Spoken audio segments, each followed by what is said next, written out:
Bismillahirrahmanirrahim. This is Biology HSC 1 and I am at chapter number 4, that is Bioenergetics. And I'm hoping कि आप सब बिल्कुल खैरियत से हैं।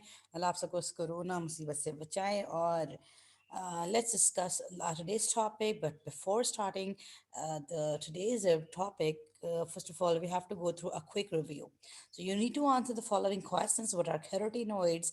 Carotenoids are special pigments which are of red to yellow colors, means red, orange, and yellows. Xanthophylls and carotenes are the part of the carotenoids. What is the importance of accessory pigments? They are very, very important. They collect the radiations which are not absorbed by the chlorophyll, and they have given their energies to the photosystem, main photosystem, main chlorophyll, by the way, and also protect the chlorophyll from the harmful radiations. And else is they are also responsible for the pollination and dispersal of seeds.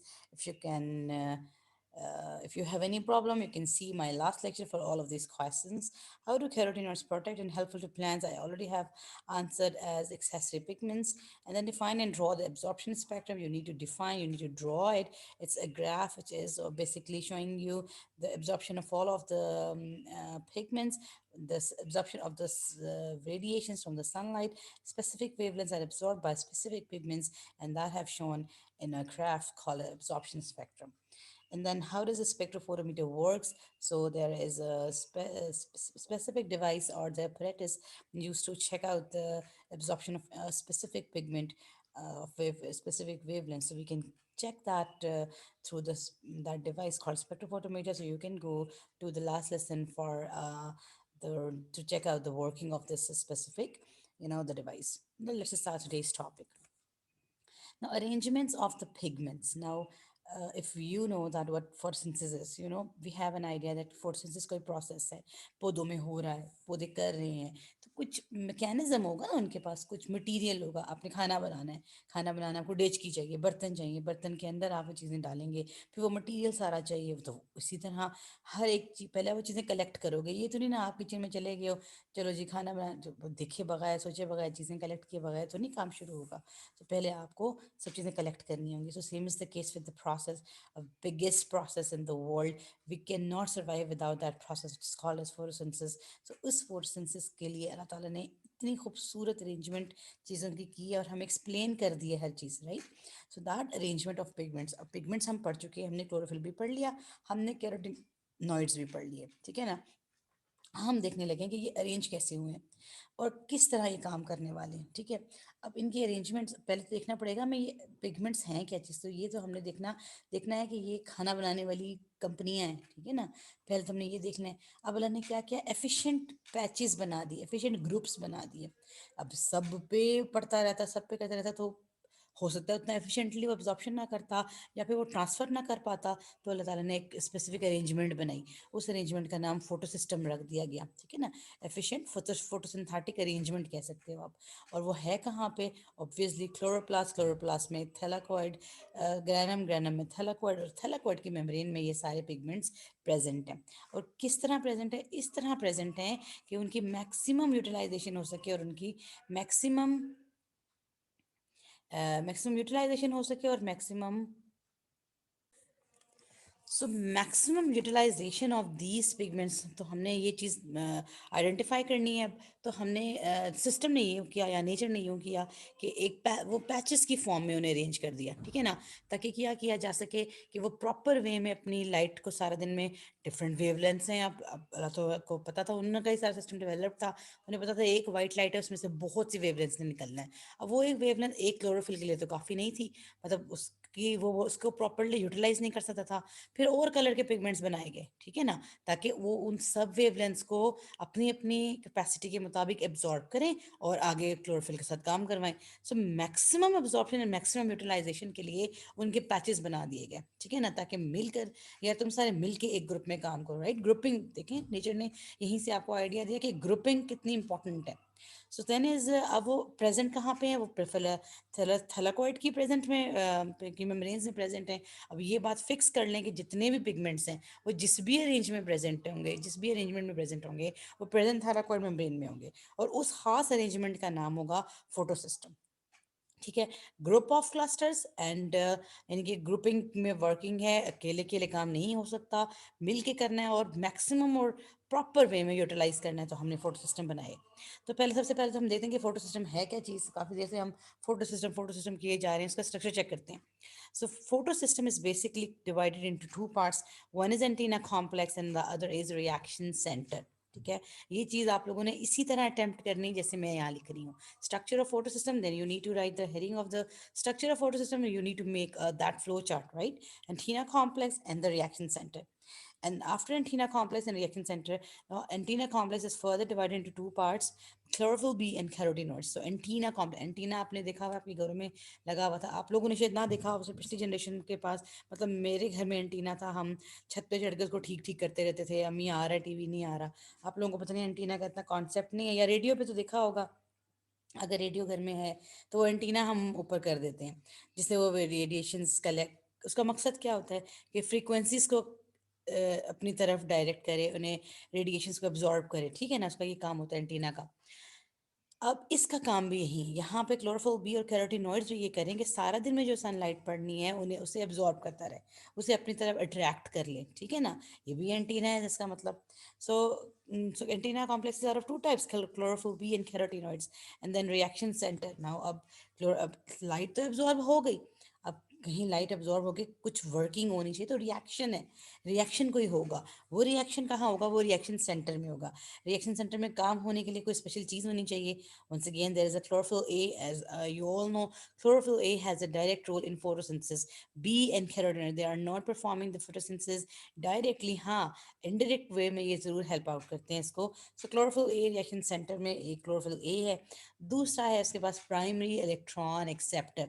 It's a protein named pheophytin. तो हमें ज़रूरत नहीं है इसके नाम की, लेकिन पता आपको होना चाहिए। It's a metallic ion containing protein. It contains iron in it, and that is the reaction center. They are forming the reaction center. Both these two structures, chlorophyll A and primary electron acceptor, ये reaction, ये वो हांडी है जिसके अंदर खाना पकने वाला है। ठीक है ना, so ये क्या करने वाली है, रिएक्शन, या कोई ना कोई रिएक्शन होगा इसका मतलब।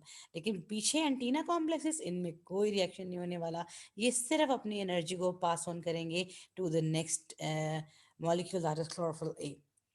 Then is the structure of photosystem. Look at the diagram as well. So इसका text भी थोड़ा सा available है, यहाँ पे पढ़ते हैं इसको, पहले तस्वीर देखते हैं। So this is one of the photosystem जो आपकी किताब में भी है, ये वाली diagram. Let me take the pointer.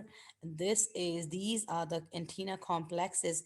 These are the antenna complexes, these green plates, and that darker green plates is basically the part of the reaction center, and that is chlorophyll A, and this is electron transport, primary electron acceptor, a protein which is responsible to absorb the electrons from the chlorophyll A. And all these antenna complexes, they are, by the way, chlorophyll B or carotenoids. So they can receive the photons. So after rigorous experiments or thorough research के बाद ये पता चला कि जो एक photon है, इसकी कैपेबिलिटी होती है एक इलेक्ट्रॉन को एक्साइट करने की, just only a single electron. So if you want to excite more than one electron, यानी कि आपको एक ऑक्सीजन मॉलिक्यूल अगर बाहर निकालना है, तो आपको कम से कम 4 फोटोन्स चाहिए। हम डिस्कस करेंगे इस बात का क्या मतलब है। मीन्स एक इलेक्ट्रॉन चाहिए आपको, तो एक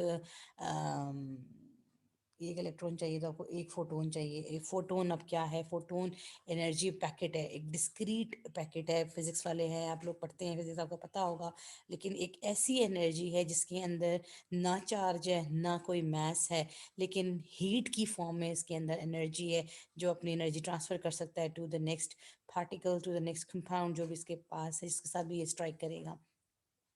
तो गैमा रेडिएशन अगर आपको याद हैं, तो gamma radiation radioactive element जो रिलीज़ करता था, अल्फ़ा रिलीज़ करता था हीलियम न्यूक्लियाई, मतलब 2 प्रोटॉन 2 न्यूट्रॉन निकल गए। बीटा निकलता था, फिर जब अब 2 प्रोटॉन और 2 न्यूट्रॉन किसी सेल में, किसी मॉलिक्यूल में से निकले होंगे, तो ऑब्वियसली एलिमेंट कहना जा रही हूँ।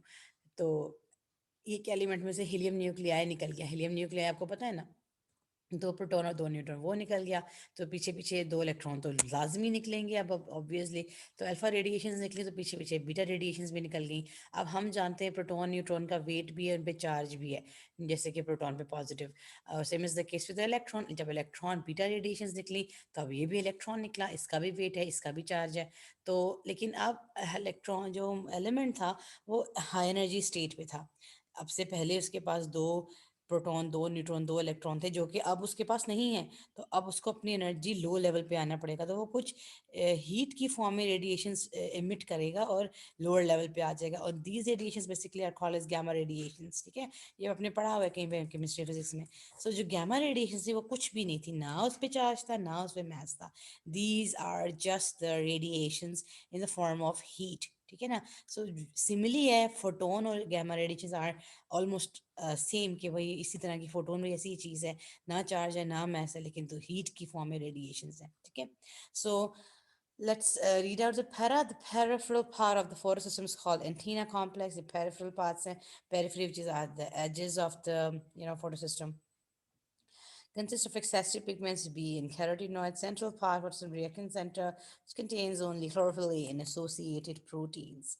So let's discuss the structure of photosystem. Once again, this is the structure I already have discussed this with you. This is the thylakoid membrane, that reddish structure, by the way, at the back of the diagram. This is the thylakoid membrane, and this is the chlorophyll A. Sorry, photosystem, one of the photosystem, which is embedded in the thylakoid membrane. और आप देख रहे हैं ये pigment molecules हैं, ये गोल गोल सारे pigment molecules हैं, यानी कि क्लोरोफिल बी और कैरोटिनॉइड्स हैं। ये फोटोन को स्ट्राइक कर रहा है और इलेक्ट्रॉन यहाँ से एनर्जी यहाँ से जाते जाते जाते जाते क्लोरोफिल ए के पास जब फॉल करती है, और डायरेक्टली क्लोरोफिल ए को भी स्ट्राइक कर सकती है, मगर chlorophyll A is very sensitive, थोड़ी देर में बताऊंगी क्या होता है। तो जब यहाँ से लाइट उसको फॉल करती हुई पहुँची एंटीना कॉम्प्लेक्सेस के थ्रू, तो यहाँ से इलेक्ट्रॉन निकल गया, यानी कि फोटोन ने इसको स्ट्राइक किया, इसका एक इलेक्ट्रॉन निकला। इलेक्ट्रॉन निकलते ही इसने एनर्जी प्राइमरी इलेक्ट्रॉन एक्सेप्टर को दे दी। अब थोड़ा सा यहाँ ये डिस्कस कर लेते हैं कि एनर्जी कैसे, ये क्या चीज़ हो रही है। फोटोन ने स्ट्राइक किया, एनर्जी इसके पास आई, फिर एनर्जी इसके पास गई, यानी कि इसने स्ट्राइक किया तो इसके आउटरमोस्ट शेल के जो इलेक्ट्रॉन्स हैं वो हाई एनर्जी स्टेट में चले गए।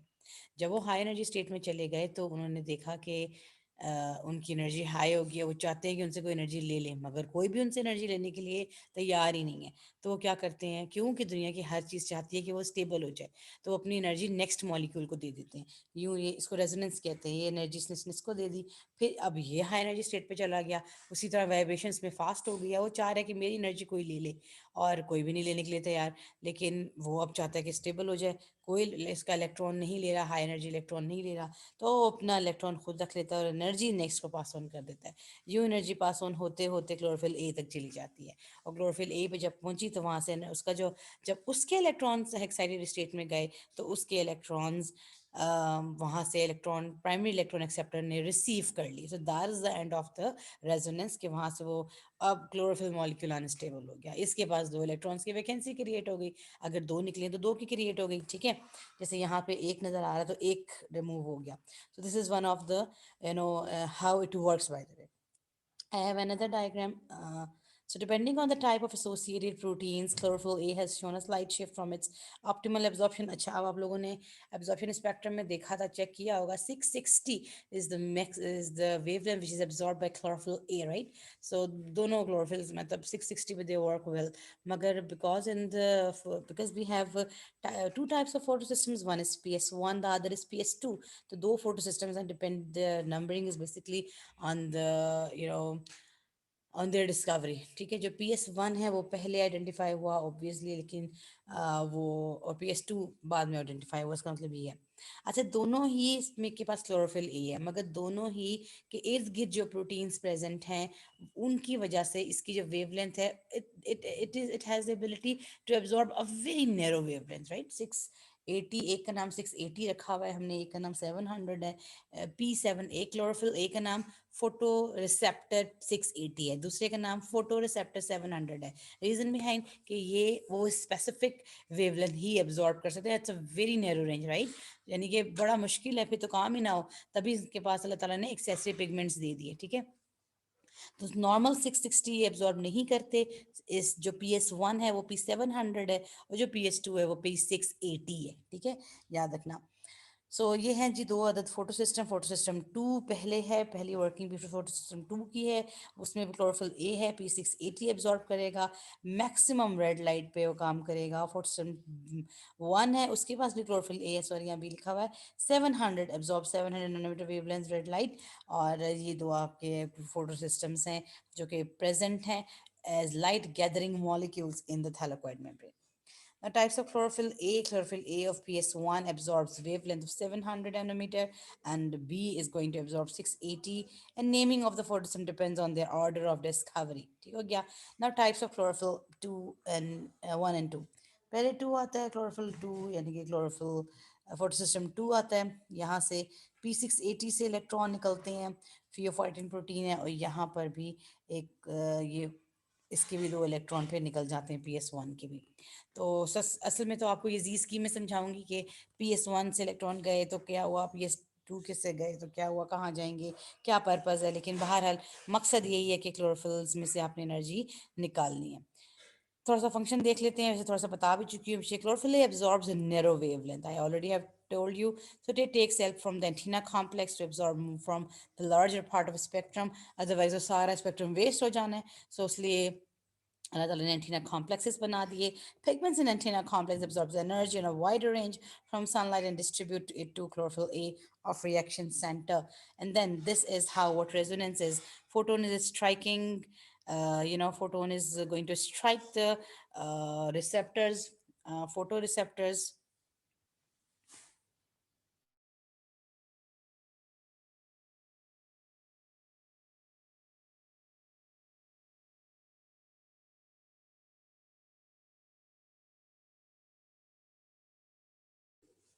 So this is photon. Photon is going to strike the chlorophyll A, sorry, chlorophyll B and carotenoids. तो ये यूं पास ऑन करता करता जाता है, और ये भी पॉसिबिलिटी है। देखिए यहाँ से भी एक आ रहा है और यहाँ से भी एक जा रहा है। So these two are basically going to the reaction centre. कहानी यही है इनकी कि इन्होंने पहुँचना वहीं तक है, क्लोरोफिल ए तक। मकसद क्या है? The to absorb the utilisation of the larger spectrum, right? सिर्फ एक वेवलेंथ तो नहीं ना एब्जॉर्ब करनी। हमारे सामने तो वाइट लाइट फॉल हो रही है पौधे पे, बेचारा हम समझ रहे हैं वो बेचारा वाइट लाइट एब्जॉर्ब करे, but this is not the real story. वो उसका स्पेक्ट्रम पे काम कर रहा है। स्पेक्ट्रम का मैंने आपको बताया था कि जब भी आप लफ्ज सुनोगे तो समझ जाओ कि हम 7 कलर्स के साथ डील कर रहे हैं। हमारी डिस्कशन इज अबाउट 7 कलर्स। तो हमें समझना चाहिए कि वाइट लाइट नहीं फॉल, वाइट लाइट भले फॉल होती रहे, उसमें से वो अपनी फेवरेट वेवलेंथ ही एब्जॉर्ब करेंगे। ठीक है? So this is how chlorophyll works. So ये आ गया हमारे पास। अच्छा, सो वही वंस अगेन सेम स्टोरी। अब मैं सुना चुकी हूँ सारी कहानियाँ को, पता समझ आ गई। I am hoping. So this is how, देखो this is the ground state and this is excited state. जब फोटोन स्ट्राइक करता है तो ये बेचारा इलेक्ट्रॉन जो अपनी ग्राउंड स्टेट पे चुपचाप मज़े से एंजॉय कर रहा होता है अपनी लाइफ, उसको बहुत ज़्यादा करंट लग जाता है, उसको एनर्जी मिल जाती है बहुत सारी, वो बेचारा है बाहर निकल जाता है। Now the when it comes to this position there excited state, अब वो चाह रहा है कि भाई मेरे से ये एनर्जी कोई ले ले या मुझे ही कोई अपने साथ ले जाए। लेकिन जब तक कि क्लोरोफिल ए नहीं आएगा तो उसको तो कोई ले जा नहीं सकता। इसलिए there is just a transference of energy. तो वो ट्रांसफर ऑफ एनर्जी होती रहती है। तो एनर्जी, अब यहाँ पे देखो, energy plus electron, excited state, ये इलेक्ट्रॉन है और ये बेसिकली बाहर निकलना चाहता है अपने एक्साइटेड स्टेट में, उसकी ये हालत हो जाती है। लेकिन चूंकि कोई लेने वाला नहीं है तो ये सिर्फ अपनी एनर्जी ट्रांसफर करके खुद वापस अपने शेल में आ जाता है। This is the end of the today's lecture. How chlorophyll functions, बता तो देख लेते हैं इसको। वही जो पीछे रिएक्शन लिखा है आपने। When the energy reaches to chlorophyll A, its electron becomes so excited that they escape and move to a nearby electron transport chain. This is where this chlorophyll molecule becomes oxidized. Chlorophyll oxidize हो गया, ठीक है? Chlorophyll, in the presence of light energy, it will becoming chlorophyll plus electron. ये हुआ. So that's the end of from my side. If you have any question, you can ask me, and we will meet again in the next video. Up till now, please take a very good care of yourself. Allah Hafiz.